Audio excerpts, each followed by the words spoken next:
Kamusta mga kaabi? Magpapakain tayo ng mga corn snake hatchling natin ngayon. Papakainin natin yung second clutch, third clutch, at yung pang-apat na fourth clutch natin. So, bumili ako ng mga daga. Bale, ito yung ipapakain natin. Ayan, gummy bears. Tapos, binili ko to kagabi. And nagpasabay na rin ako ng mga hopper para sa future breeding natin. So, ito yung ibibigay natin sa ating mga corn snake hatchling. So, bago natin pakainin, ayusin ko muna itong binili natin mga daga kasi kagabi pa to dito. Ililipat ko muna itong mga hopper dito sa lagayan natin. May nakaready na tayong lagayan dito. So, pwesto ko lang yung camera. Set up muna natin to. Alright mga kahabi. Ayusin muna natin to. So, ito yung binili natin, mga pinkies. So, medyo nahirapan ako maghanap ng pinkies, kaya bumili tayo sa malayo pa nang galing to. Sa Las Piñas ko pa nabili. Ayan, buti nakabili tayo. Kasi kailangan na talagang pakainin yung mga hatchling natin ng corn snake.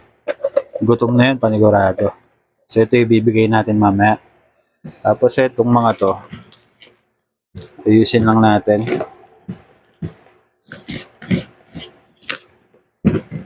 Bale, 20 pieces lang naman to ng mga hopper. So, siguro, tig 10 pieces sila bawat karton. Hindi tinipid sa karton.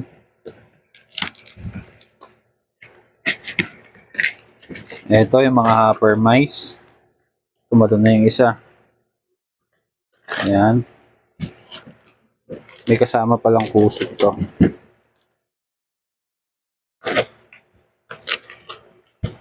Ayun, meron ng deads. Kagabi pa kasi to dito, kaya yun, siguro nagutom na sila. Nabisi rin kasi tayo. Late na rin ako nakauwi.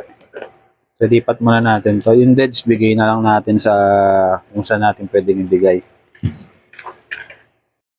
Alright mga kahabi, buhos na natin dito. Tinanggal ko yung kusot kasi may kasama namang kusot to para makatipid din sa kusot.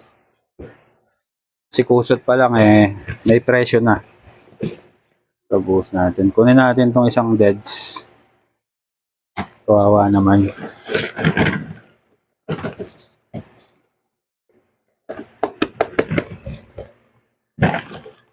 Tapos, ito din.